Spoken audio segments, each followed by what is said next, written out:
What is up? What is happening? Welcome back to another edition of the Fantasy Authority Podcast. I am your host, Kevin Steele. You can follow me on Twitter at FantasyWrath13. Joined as always, and as beautiful as always, with those that without a haircut yet. You know, I thought barbers were open by now, but I guess not where you're at. You can find Cody on Twitter at CKutzerFF. What's going on? Nothing, man. For some reason, it feels like it's been a while since the last podcast, even though it's only been a week. For some reason, the past week has gone by slowly. Maybe it was the demon chasing me since last time has gotten to me. But going to be doing a little mock draft tonight, and since you're forcing me to do rankings, this will at least give me a little bit of a head start to figure out where I'm sitting on some of these guys. Hey, it's for the brand, right? It's for the brand. You know, you got to do it. Mine, I just made a big update on mine today, actually. But mine are done. You know, you got to go in. You got to make it happen. So, yeah. I mean, they are the worst. They really are. But the people want them. So, they do. Clamoring for the rankings all the time. And just so people know, a little update. We have our new show, which is going to be called Front Lines of Fantasy, where we're going to be interviewing some veterans about their experience in the military, and see if some of them actually have some stories about the fantasy football, playing it while they're in the military and stuff like that, how it impacts them. Actually, we have Kent Wyrock on Thursday. We're really excited about the first episode. It's going to be a lot of fun, and so we have that. Plus, we've also partnered with Wounded Warrior Project as well to do some. Try to raise some money for them as well. It's a good cause. So we'll be talking about more of that on Thursday, but I just want to give everybody an update. They can look forward to the first episode of that, and it should be a lot of fun and a lot of really good information. Not a good story. We'll talk a little fantasy, but other than that, it'll be more, centered around that. So why don't we just jump right into it, right? Give the people what they want. There's no point in just sitting around and bullshitting all night. Let's do a mock. I mean, it's May 19th, and we're doing a mock. So the May mock. Let me, if I don't mess it, yep, sure, yep. We want to do this. No, yeah. A little bit of this, a little bit of this, and dash of this, dash of that. There we go. We got it up. So let's go ahead. Let's go ahead and hit that begin draft. You ready? Dude, I was born ready. All right, so if everybody understands, this is a 12-team half-point PPR redraft. So the first 5 picks were, Christian McCaffrey, Saquon, Alvin Kamara, Dalvin Cook, and Ezekiel Elliott. Pretty much par for the course of what I figured it would be. Oh, I'm on the clock. Par for the course. Let me.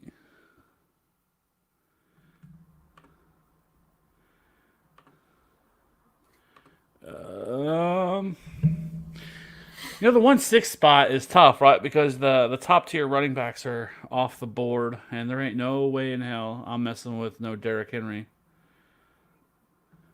So I'm gonna go chalk and go Michael Thomas. No Derrick Henry there for you. No, not for me. I don't know. Like, I've seen people have him ranked as like I've seen people try to make cases for him as the number 1 running back, which is ludicrous to me, especially in like a half or full point PPR. I think guys like, and I've seen like Alvin Kamara go as late as like 1.7, 1.8.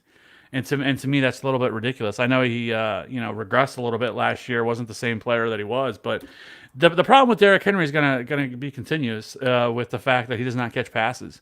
And if game script changes at all with him this year, which I think it's going to, I do not think that the Titans are going to go on that crazy run that they went on last year. And once that happens, like, he gets pulled off the field. And so if they are not in positive game scripts for him, then it's going to be a real problem. And all these people that are taking him so early, like, it's just way too high for me. Yeah, man, I don't really. I've always been a Derrick Henry hater, so you're not going to get any sort of disagreement out of me for not taking Derrick Henry in the first round. Yeah, so far, so it's what Michael Thomas, Tyreek Hill, DeAndre Hopkins, Josh Jacobs. Then you went Julio, Derrick Henry, Joe Mixon, Devontae Adams in the second round. That's a steal for me. If I don't think that's where he's going to end up going because I look at Devontae Adams and I know he had that down year last year, he got hurt and everything else, but I think he could end up seeing 160, 170 targets. Yeah, at the 110, that's who my decision was between. It was between Adams or Julio, and obviously I went Julio there. And I mean, I think Julio is going to be looking at the same amount of targets, and I just feel like that might be it just might be a more fantasy friendly offense, to be honest. Well, I think so for Julio. I mean, I do think the Falcons are going to be a very heavy pass offense, and with the team we talked about last week. And as of right now, they don't really have a third wide receiver, so I think the target's going to be really concentrated between him and Calvin Ridley. And I think Calvin Ridley's going a little bit too late. To be honest with you, like I think Calvin Ridley's a bit of a steal. He's going like the fifth, sixth round in best ball. Like I know like Evan Silva. Actually, I was listening to a podcast speaking of that, but he has him as a top 10 wide receiver. Calvin Ridley, that is. Oh boy. Oh well, I mean, this is my decision is easy here. I'm gonna go Chris Godwin. Yeah, that was my. I went Chubb at 2-3, and for me, that's just more or less with running backs are going to get gobbled up quickly. Obviously, every year in fantasy football, because everybody wants to. There's only so many workhorses to go around, right? So I just didn't feel comfortable that there would be one of those sitting there for me in the third. And with how deep the wide receiver position is, that's ultimately what had me go Nick Chubb at 2-3 to pair him with Julio at 110 there for me. Are you nervous at all with Nick Chubb and the presence of Kareem Hunt still being back there? I don't know, man. Not necessarily. If you look at who came in with Stefanski coming in from Minnesota, um, I mean they leaned on. Obviously, there was no like as much as we like both of us liked Madison last year. He's not Kareem Hunt, right? But I don't know. I can see Hunt coming in and taking some touches off of him. Does he? I think he probably takes away a little bit more in the passing game, which is obviously an issue in PPR leagues, which is becoming the overwhelming norm.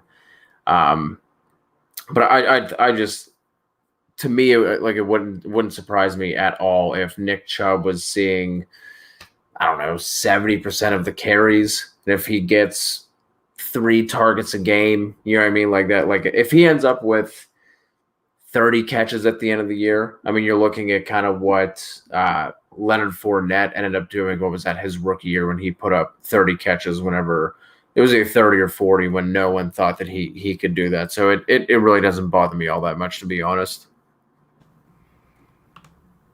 Yeah, I think some of it's being overblown a little bit with him. I I think do. the same can be said with Aaron Jones and probably Miles Sanders.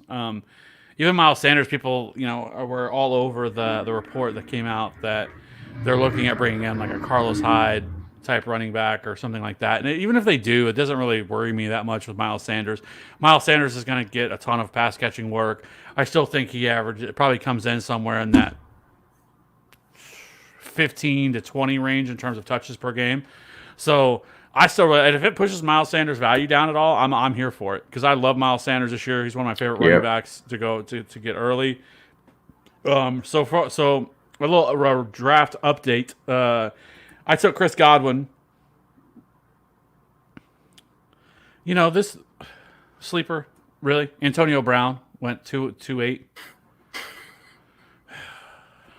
Hey man, look, that actually might be realistic. There's always that guy every year in your drafts who's gonna do something like that. So maybe they're just putting in the Buffalo Wild Wings.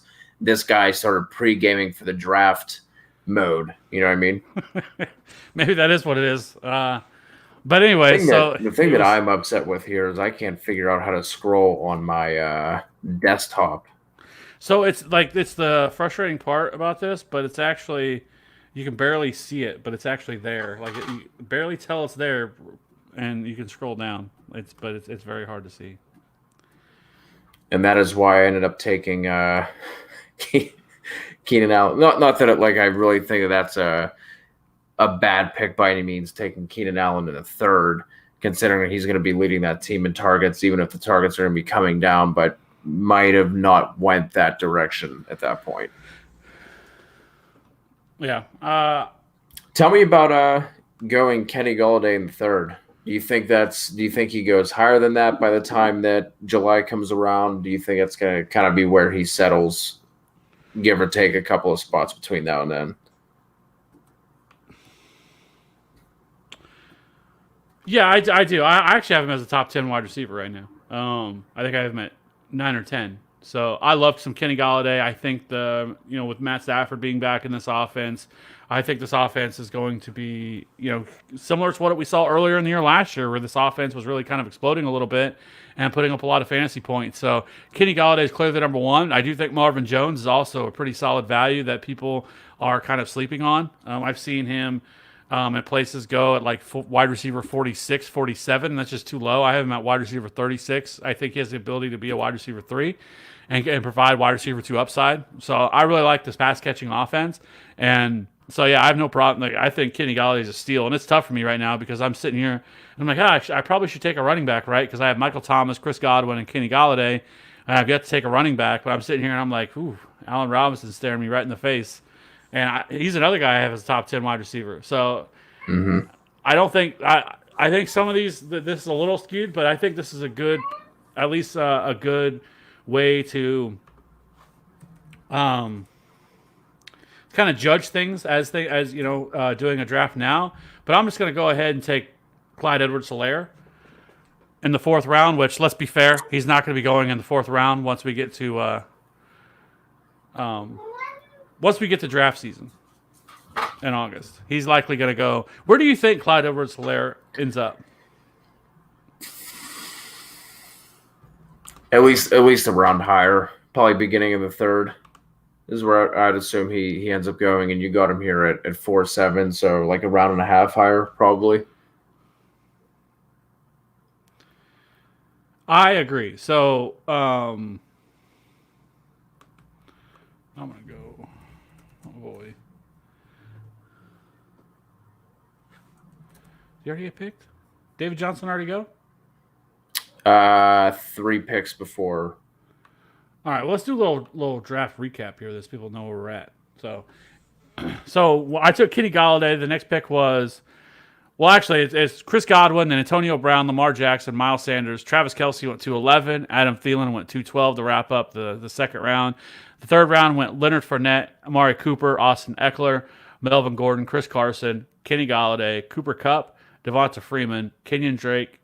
You went Keenan Allen, Devin Singletary, which is probably way too high considering how he'll shake out. Calvin Ridley, which I talked about. Le'Veon Bell, Tyler Lockett, DK Metcalf, T.Y. Hilton, James Conner, A.J. Brown. Then I went Clyde Edwards-Helaire. I better hurry up and pick Mark Andrews, Allen Robinson, Mark Ingram, Deebo Samuel, DJ Chark. I'll take over the 5th here while you make your pick. So at 5-1, looks like Zach Ertz was the 3rd tight end off the board. And then Russell Wilson comes in at 5-2, David Johnson, David Montgomery, Kyler Murray at 5-5, and Fantasy Wrath 13 just took Jonathan Taylor at the 5-6. Yeah, so let's be honest here, right? So these rookies are going to go a little bit higher than what they're going right now in May. The ADP hasn't pushed them up high enough yet to where they're actually going to go. I actually think there's a chance Clyde Edwards-Helaire goes in the 2nd, mid-2nd, even early 2nd, depending on how things shake out. His draft stock is just going to continue to rise. We're going to get more information, or we may not get as much information depending on how everything shakes out with the pandemic. So, if we don't get as much information as we normally do, I do think Clyde Edwards-Helaire is going to go much higher than this. And this is kind of almost par for the course of what we see for rookie running backs the last couple of years, really going back to probably Zeke, right? Where it was kind of almost unheard of to see running backs go this high. Now it's just become kind of a norm. And then my next pick was Jonathan Taylor. Now, I did wait on wide receiver or on running back, so I do not expect in typical drafts for these guys to be there. I probably would have went. I guess I could have went David Montgomery there in the fourth round as well, or David Johnson. If I think both of those have a strong chance of being there.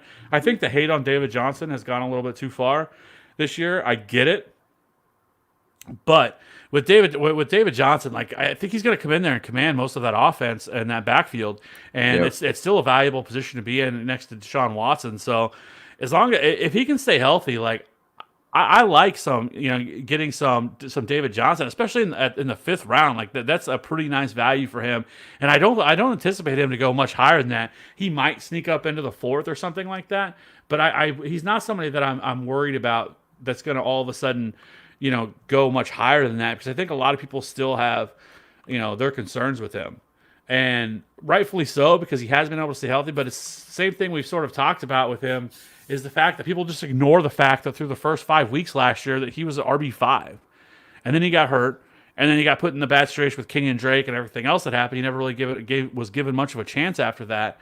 But I mean, I really like David Johnson this year, and if I can get him in the fifth or sixth round, I'm doing cartwheels.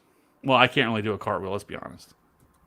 Figure of speech. I mean, we knew what you meant. No, I agree because that's I mean, if we look at Bob's history as a coach, all right, let's not get into the whole GM thing. But as a coach, he's more or less relied on one guy, right? So obviously, with bringing in David Johnson, he's going to get the majority of the workload. Hyde is obviously no longer there. Duke is still there, but I mean, he was there last year with Hyde, and to our chagrin, did not get used as much as we thought that he should.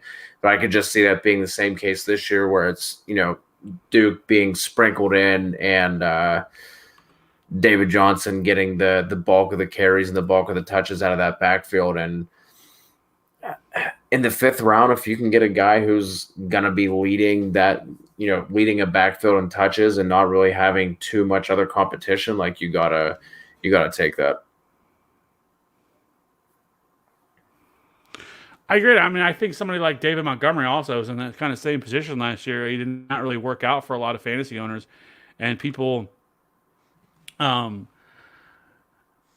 you've seen his value drop a little bit. Now, fifth round, I think that's not terrible. Like that's probably right where I'd want to take him. I wouldn't probably want to take him extremely higher than that, but I think there's a real path for him to have 250 to 270 touches this year, and if he does, like right now, I have him ranked as like a low end RB2.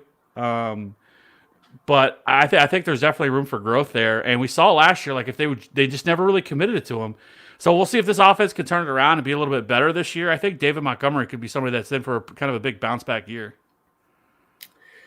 The only thing that has me slightly hesitant on Montgomery is they really didn't do anything. I mean, I don't think they did anything at all, honestly, to do anything about that offensive line, which was not good last year. And we saw that even though he was able to overcome it at Iowa State, he was not able to overcome that in the NFL. So, I mean, I do think that because of the jump and going from Iowa State to the NFL, I mean, there's obviously going to be that learning curve.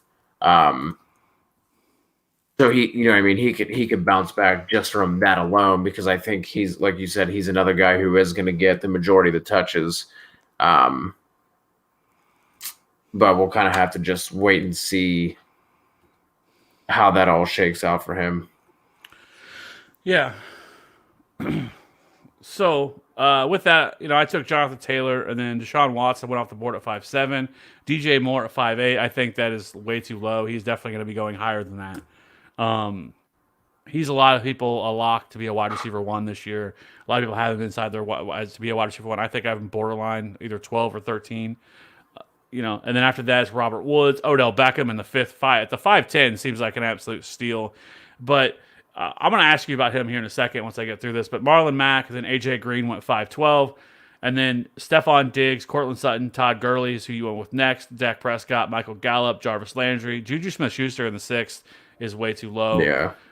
He's going to go higher than that. Kerryon Johnson, Darren Waller, Lamar Miller. Oh, my God.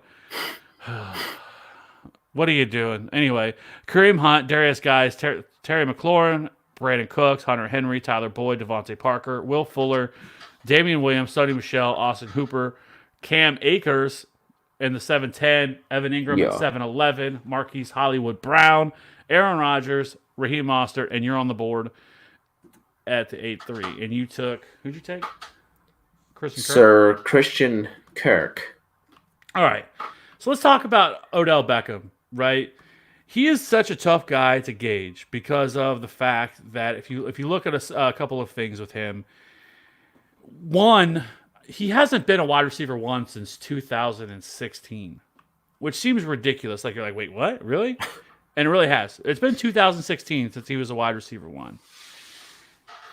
I love Odell as a talent. I mean, he's had some bad breaks with injuries and stuff like that's caused him to have some issues and stuff like that. However, my problem, as I take Keyshawn Vaughn, That is your problem. it is. It really is. It's really a bad problem. It really is. I need to fix that. But anyways, but with him, it's like, can you trust him to take him? Like, I think if he were to go in the 5th round, like I'm all aboard that because I feel like then you have something baked in there. You're not using that first, second, third round pick, really first or second round pick is usually where he goes at. If he actually was sitting there in the 5th round, it would really be really hard for me to pass up on him. But where do you see him this year? Do you think he actually bounces back finally? Yeah, man, I do. Like you said, that is kind of a crazy stat, but if you look at it, 2017 4 games, 2018 12 games. He finally played a full 16. Well, I guess for fantasy purposes, played a full 16 last year. But we can't forget about the report that came out that basically said that like he should have had surgery before the season started, right? To take care of that sports hernia. He never did. He played through the entire year with a sports hernia where he, like I said, he should have had that surgery and everything would have been straightened out. Didn't happen. Baker was obviously a massive disappointment for NFL and for fantasy purposes. So now I think with Stefanski coming in, they beefed up the offensive line. We saw Diggs and Thielen be able to coexist as viable fantasy options in a run first offense. I do think they become a little more run heavier with Stefanski coming in. But I think that Baker bounces back. I think that entire offense in general bounces back.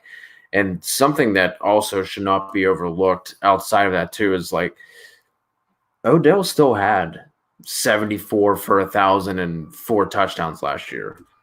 I mean, it's not like he had an awful season. We're just basing, we're comparing what we expected out of him. And it was a letdown by all means.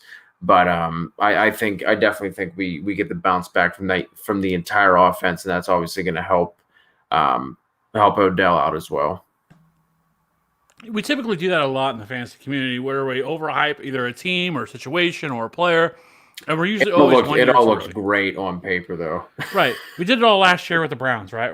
Like everything happened, the trade happened, and we're like, oh my God, we're all sitting around doing a circle jerk, talking about how great this is going to be. The Browns are going to go to the playoffs, and we all got, right? And now everybody jumps off the bandwagon and everybody runs away from him. Like you see Baker now go, and Baker was going, like people were drafting him as like the 5th, 6th, 7th quarterback last year. Now he's going at like 14 or 15. Same thing with Odell. Same thing with really Nick Chubb has dropped a little bit because of Kareem Hunt. Like all these things, this offense is not as valuable. So now you're getting it at a discount. And I think this is when you buy these pieces, right? It should be mentioned that Odell Beckham is now, I think, 27. This is his age 27 season. So he's not getting any younger. I wouldn't in Dynasty run out and try to like invest a ton in him or anything like that to be able to acquire him. But I do think that you could probably get him cheaper than what you normally would have in years past, especially with how much he struggled. So like I said, if Odell goes even in the 4th round, like I will be all about that life because I think that is solid value for somebody that can put up and easily be the wide receiver 1 overall by the end of the year. Yeah, man, absolutely. I mean, I think I do think it's where he's going to end up going. Is he will probably settle in the fourth. I think the fifth will be too late. But I mean, we see it every year. Guys that are hyped up. The guy who drafted him last year is probably snake bitten, wants to avoid that like the plague. The entire Browns offense. Then you have the stench of the Browns overlooking that in general. So you're going to have people who are just completely fading them. The Browns are always going to be like that. And I think Odell and Jarvis are going fourth to probably like sixth round. It's probably we're going to be able to get both of those guys.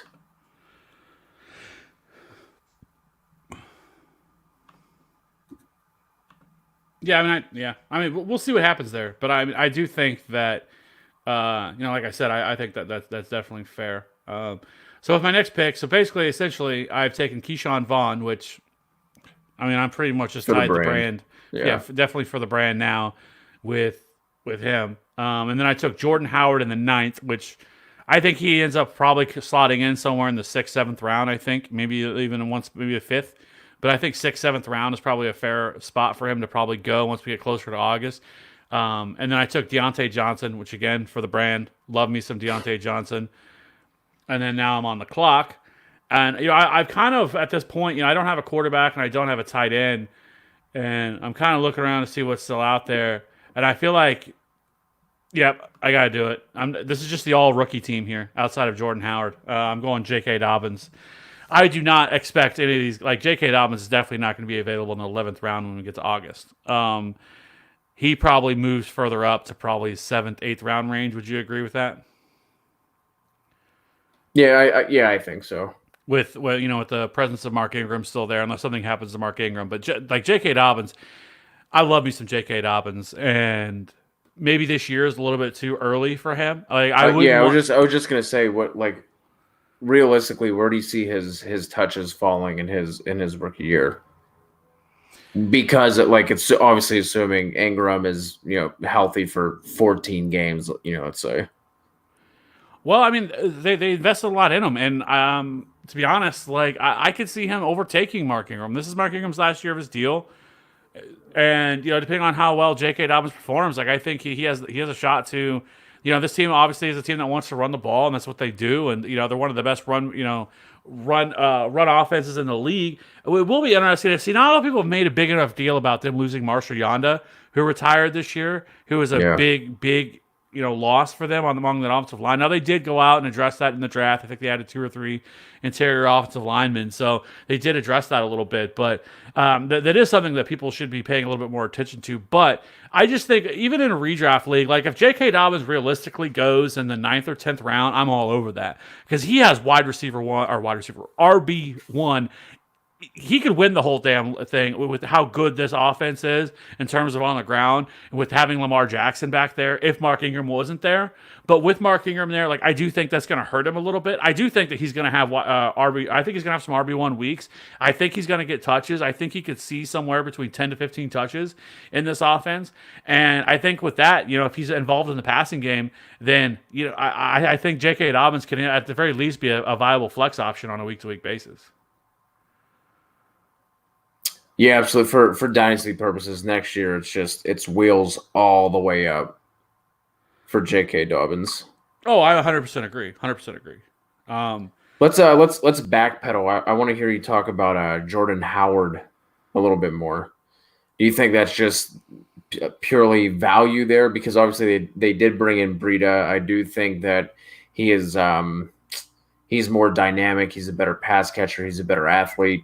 Do you kind of just think that Breida is a kind of like a change of pace back, so to speak, there, and Howard handles the majority of the catches? How do you see that situation shaking out?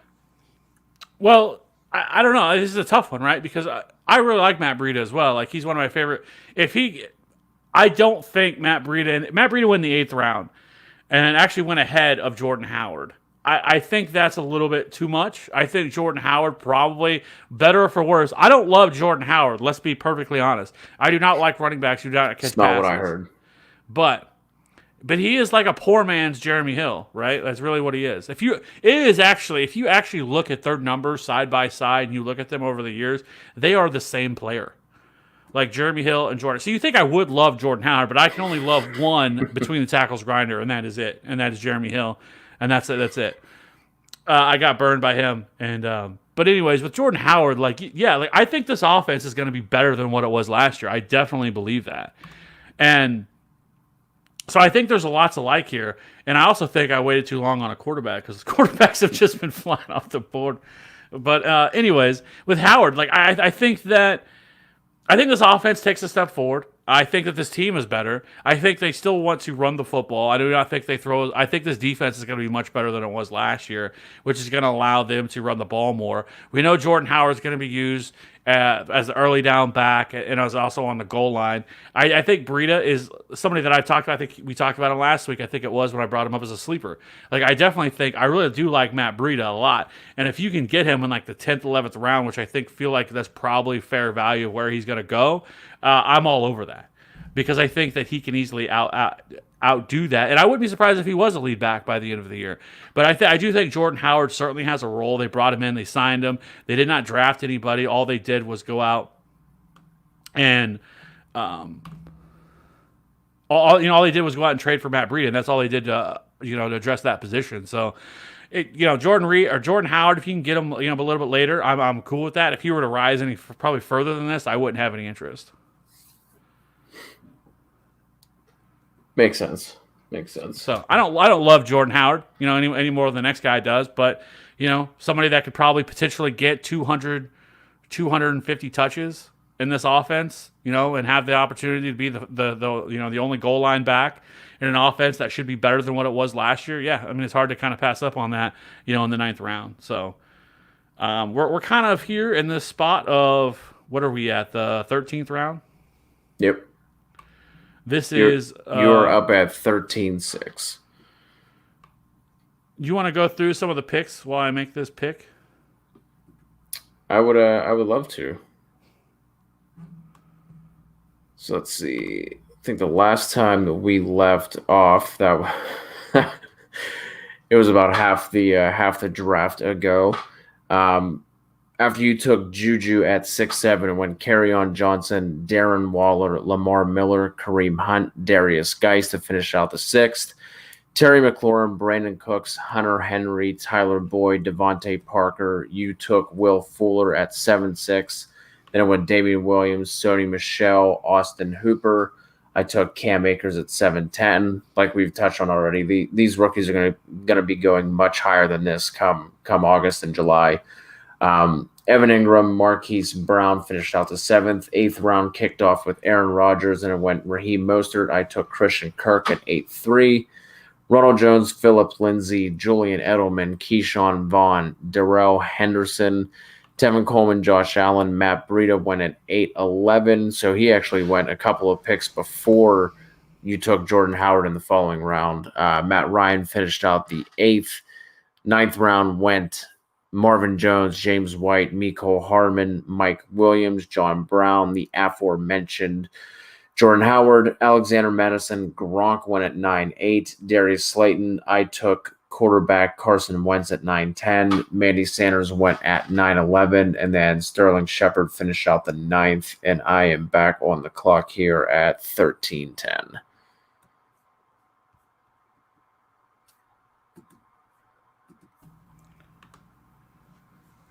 All right.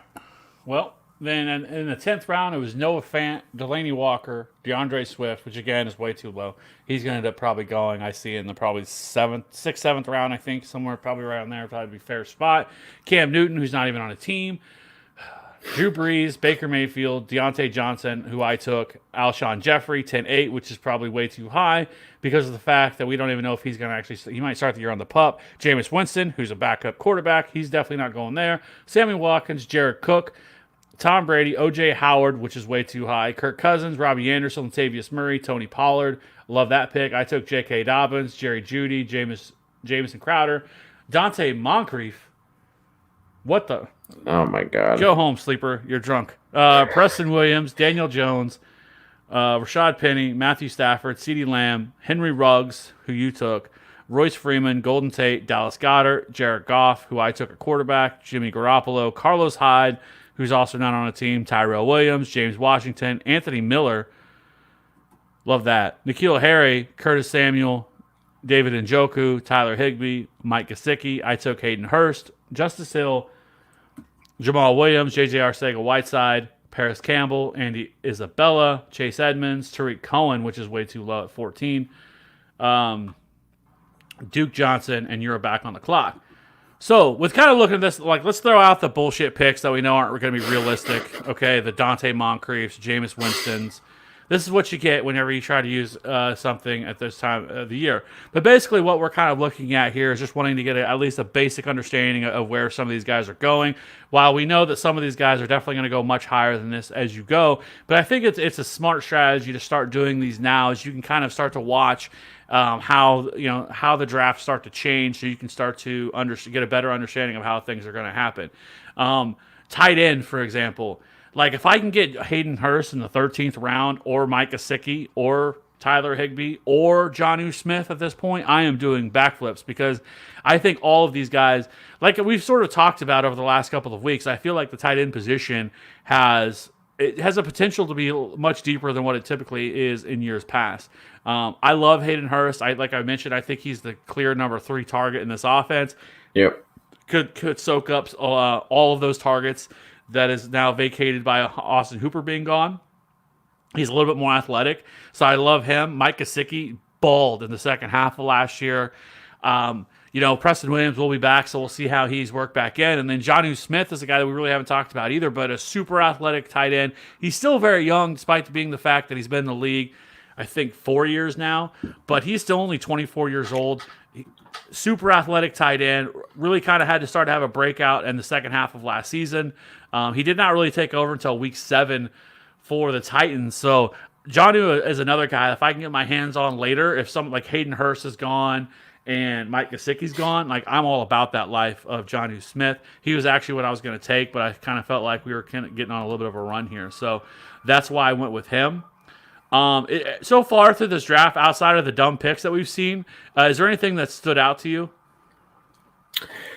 You mentioned Anthony Miller going at the end of the 12th, and that's even with some of the dumb picks. Like, I don't think that's too crazy for him, honestly. Like, he just seems to be somebody who, a lot of people were hyped on coming into his rookie year, then played through some injuries. He did have that crazy stretch at the end of the year, so maybe, people will be thinking about that and he'll move up a little bit. But, man, the thing is standing out to me, you already touched on tight ends and the viability of going late round, because the way that I feel with late round tight end is, one, like, unless you're taking one of the top 3, you should be waiting, right? But normally, if you wait this long, like you said, you snagged Hayden Hurst in the 13th. I took TJ Hawkinson in the 14th. Normally, whenever you wait this long, like, you're not looking at an option where you're actually, like, excited to be drafting that tight end, right? Like, normally it's just, like, super gross, and you basically just take someone and going forward, you're just going to be streaming tight end for the rest of the year. I definitely don't feel that way about, the guys you already mentioned, TJ Hawkinson. We are on the last round here, but guys like Jack Doyle, Jonnu Smith, even Irv Smith, I think could surprise and take a step forward this year. Ian Thomas, someone we haven't touched on too much. So there are a lot of really nice options as far as tight end goes, and then obviously wide receivers just completely stacked and super deep, and that's why I feel like it's viable. Depending on if you're in the front half of the draft, I might just go super running back heavy, to be completely honest, unless some of those wide receivers, the bigger studs, the bigger names start falling a little bit, because you can get really viable wide receiver options, in the mid to late rounds of your drafts. I agree on that. It's setting up to be a pretty solid year for going running back early, but that's the way it is every year, right? Can you do zero RB? I think you can. I think the running back position is a little bit deeper this year than what it was last year. We will see. It's not something that I would tell somebody. Look, anytime you step into a draft and you start drafting, like you should never enter it being like, okay, we're doing a zero RB. Like that's not the way that you should ever run. Correct. It should just be that that's kind of how things fell, and that's exactly what happened to me, right? And when I was drafting, like I couldn't pass up on Chris Godwin in the second at the 207, and then with Kenny Galladay on the board at 306, that just was way too good a value to me to want to pass up. I could have taken somebody at that point like a Kenyon Drake, who I really like. That was kind of my decision between him and Kenyon Drake. I think he was kind of the last of kind of the big name running backs that I really wanted to get my hands on. But I also noticed that the rookies weren't going to go. Now, in typical drafts, like I said, as we get closer, Clyde Edwards-Helaire is going to go earlier. Jonathan Taylor is definitely going to go much earlier than this. We could see somebody like a Cam Akers, or if something happens to Mark Ingram, a J.K. Dobbins jumping up there, or DeAndre Swift. Like these these rookies are going to go higher, whether we like them or not, because that's just the way things have gone over the last couple of years, where we get rookie fever. The only thing that I wouldn't advise of is taking a rookie wide receiver super early because they're so volatile. But, if you look at this draft overall, like again, Devonta Freeman went in the third round. Some of this messed around with a little bit of the value of where guys were going. Like, there's no way Allen Robinson is going in the fourth. If he is, that's a screaming value. But overall, like, I walk away with this draft saying, okay, like, I feel like I have a pretty good grip on how this is going to go. I definitely think grabbing a running back early, because I feel like once you get past that range of like the Chris Carsons, the Kenyon Drakes, like it starts to get pretty weird after that. Because once you get past that range, I think that maybe a guy like David Johnson can still be there. We talked about David Montgomery. Once you get past those guys, I mean, you're into the Marlon Mack ranges, which I don't know what to expect at this point from him. It's a lot of it gets kind of gross. You get the Darrell Hendersons, the Kerryon Johnsons, Kareem Hunt, Darius guys like that, where there's much less, that's much more volatile. I guess I'll say that. And so the volatility of wanting to go running back early, I think is definitely there, and that's why it's such a smart strategy to do it. However, I wouldn't just take a running back to take a running back. As we know, Right. the best way to ever draft is creating your own tiers, right? Go look as many rankings as you want to. Find the guys who crush the draft rankings every year. Go to the TFA and find ours. Whatever you want to do, but create your own tiers and drafting. Tier-based drafting is much better than just picking up a draft magazine and heading in there, or printing off your favorite analysts' rankings and walking in with those. That is not the way to do it, and you can get yourself into trouble by doing so. I would create your own tiers and put them into tiers, and that way, you have a better options to choose from. So that way you can kind of be flexible, because that's what you should be doing anytime you draft. Yeah, if you go into a draft with blinders on, because this is what I'm going to do, this is what I've been reading about, you're gonna screw up. Like there's just no two ways around it. This is the thing that annoys me so much about like any strategy, whether it's zero RB, late quarterback, whatever it is. If you're going in with those kind of like, all of those strategies can work if you hit on the right players, right? Like, secret here. Let me let you in on a little secret. If you draft the right players and they stay healthy and they hit, you're gonna do okay.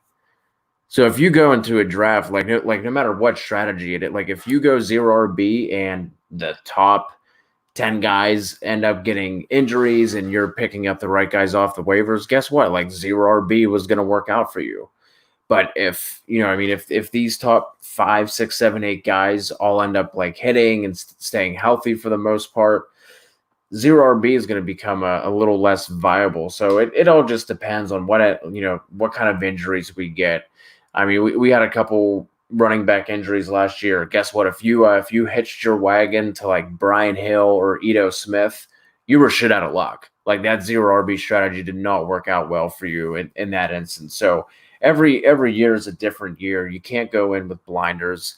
basically the best way to do it, do a couple mocks. We're obviously going to be doing we'll start picking up the mock drafts where we're putting out the links for everything on Twitter and across social media for you guys to join in and do some mocks with us. Do a couple of mocks, have a general idea of where these guys are going and where where you're seeing guys fall. Kev, you brought up the point of like it's a good idea to look at some of this stuff early so you can see how high guys are rising, how far guys are falling, so you can get an idea of what kind of where the value is really lying. Like we saw it last year with Chris Godwin. We were all about Chris Godwin. We loved him. He was a 6th, 7th round pick. Then by the time that August came around and everybody was writing about their favorite sleeper, and that was Chris Godwin. Favorite breakout was Chris Godwin. He wasn't going anywhere near there. So you can get a better idea of like who's getting pumped up, who's not getting the love, and kind of just going through drafts that way. And by finding the value is always going to be your best bet, no matter what strategy you're trying to follow. Yeah, I mean, just going in sort of with a plan, right? Like that's not a novel idea to say, but yeah, and probably too just understanding your draft or understanding your league and your league mates, right? Yes. Like every league is different, and if you've done it enough and you've been in the league long enough, you kind of have an idea of where people are going to go, and maybe that quarterback's going to go much earlier. But I don't care how early quarterbacks fly off the board. There's always going to be quarterbacks there that are viable to take. So I still wouldn't advocate for taking one early. Just overall, so far, I guess my general takeaway from this is I think clearly there are some issues with some of the guys who were taken, and I do think that like Devontae Parker, for example, going at 7.5 is ridiculous. I don't know what's going on with that. Like he's definitely going to go much higher than that. For most people, he is kind of a wide receiver 20, wide receiver 19, wide receiver 18. So he's definitely going to be going much higher than probably the 7th round. I think probably 5th round is probably where he'll end up coming, 5th or 6th round, something in that range. So right now he is going at the end of the 5th, according to Best Ball 10 ADP. Yeah, and that sounds about fair for Devontae Parker. We'll have to see now with Preston Williams. There was actually a report today that they're hoping he'll be ready for week 1 coming off that ACL. It's still probably going to take him a little time to kind of get acclimated and get rejoined back into the offense. But, we saw Devontae Parker. And honestly, Devontae Parker's been in these social media streets, coming and going, bringing the tough stuff to Michael Thomas. Michael Thomas has just been on I don't know what's going on with Michael Thomas. Like, anytime somebody, I think it was like NFL Stats or something like that, just had nothing. It was not a knock against Michael Thomas whatsoever. It was like the most 100-yard games since 2015. And that's all it was. Oh, and yeah. they just listed him. And he just got all up in his feelings about it. Well, what they won't tell you is I didn't get in the league until 2016. It's like, what? It wasn't this is why Michael Thomas isn't good. It was literally just since 2015, most 100-yard games. That was it. Like, I don't know what's up with this man. Like, he's all in his feelings. He's coming at people. He's all upset. Like, I don't know.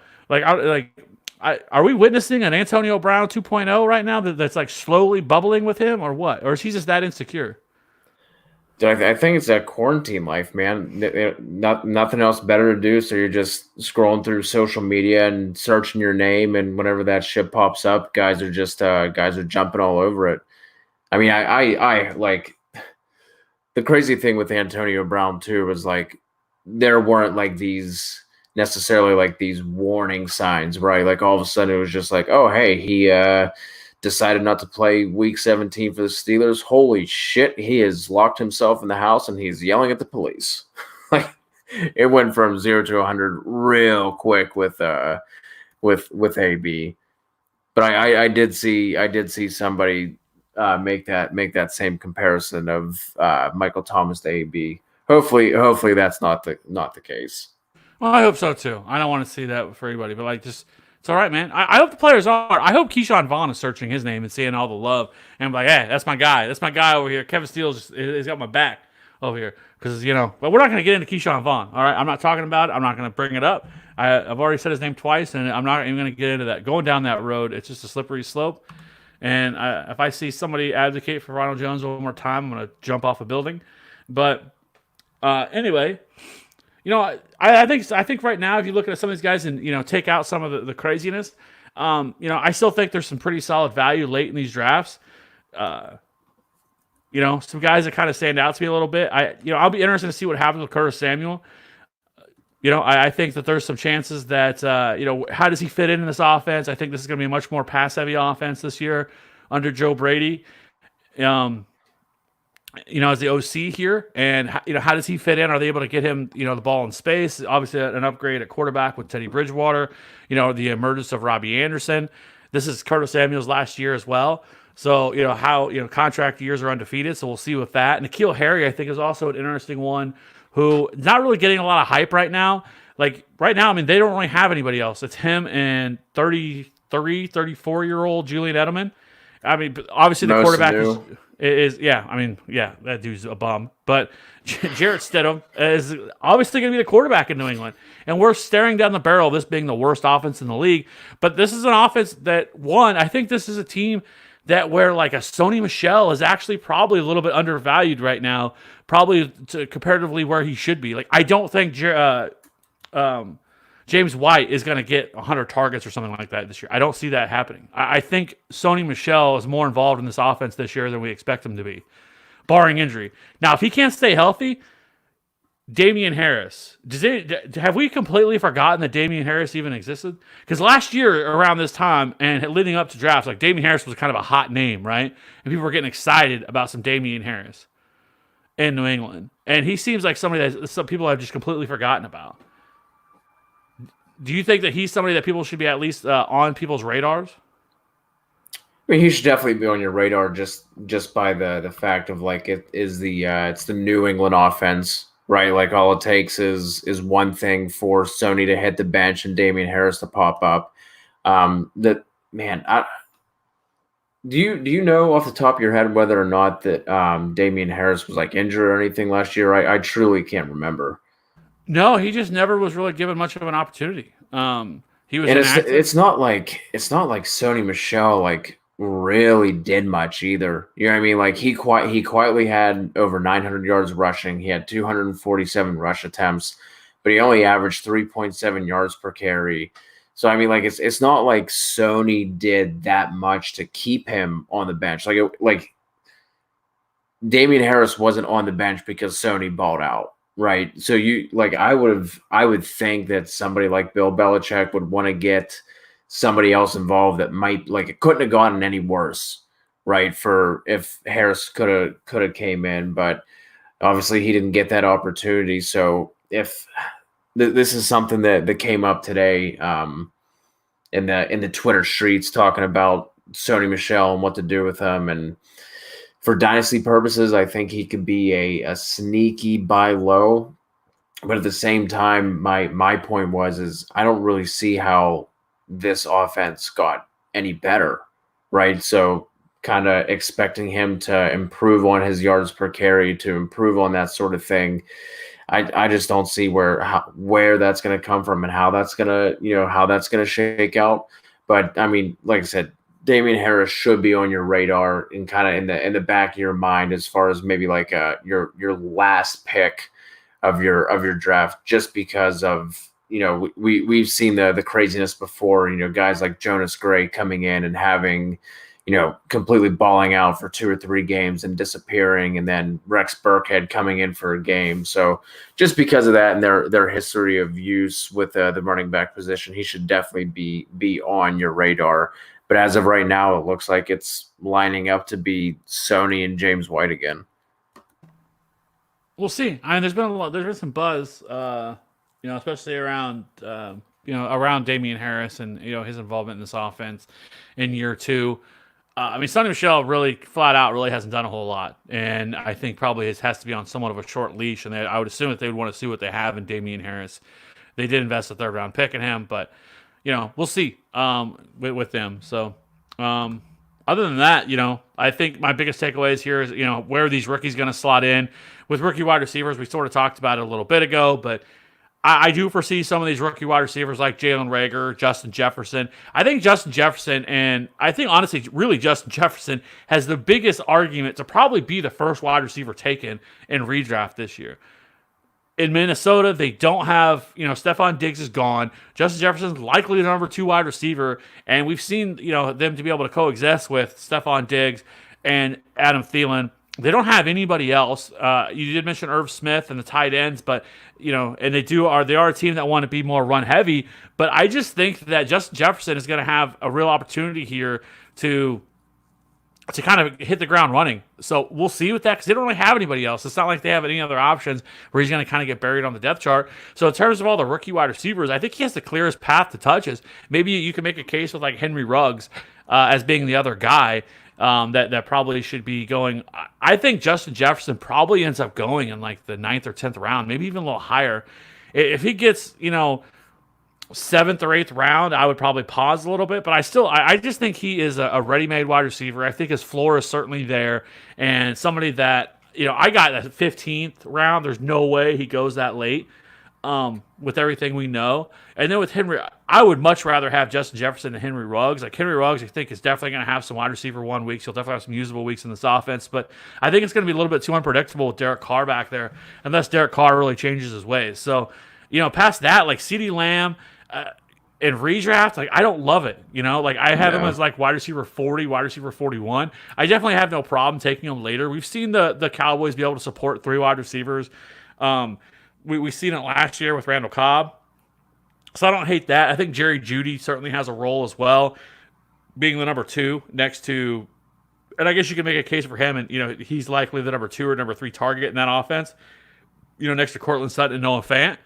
But how much of a passing offense do they want to be? So I think they're all kind of right there, and I'm interested. Plus Jalen Reagor, which I didn't really get into, but it's going to be interesting to see where these guys go because typically we don't like to take rookie wide receivers early because they just don't typically pan out, or they're much more volatile year 1 versus running backs where you give them the opportunities and more often than not they're going to be able to produce for you, where these rookie wide receivers, they're kind of hit or miss. Did anybody see Terry McLaurin being one of the best rookie wide receivers last year? No.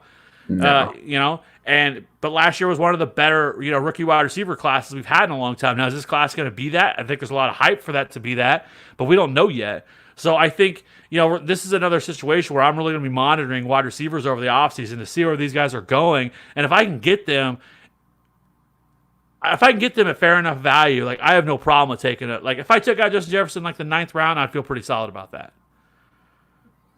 Yeah, for sure. For me, the wide receiver 1 for dynasty purposes and for redraft is still going to be Jalen Reagor. I think he not only does he have the ability to get the wide receiver 1 treatment for an offense, I do think he's best situated in the offense that he's in as well.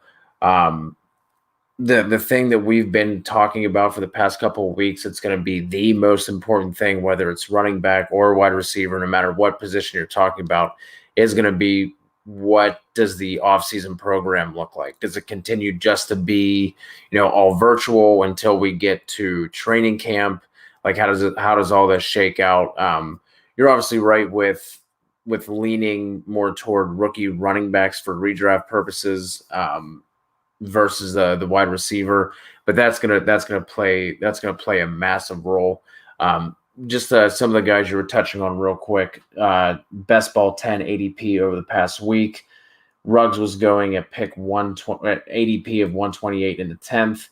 Justin Jefferson at 138 in the 11th, and then Reagor was going 3 picks later at 141. Ooh. My pants off. I have no problem with that then. Give me that all day. Like I said, I think Justin Jefferson has a chance to hit the ground running in this offense, and I think Jalen Reagor has just as much. I think him, Jeudy, Reagor are the guys that I would probably have the most interest in this year for redraft, like, for 1 year.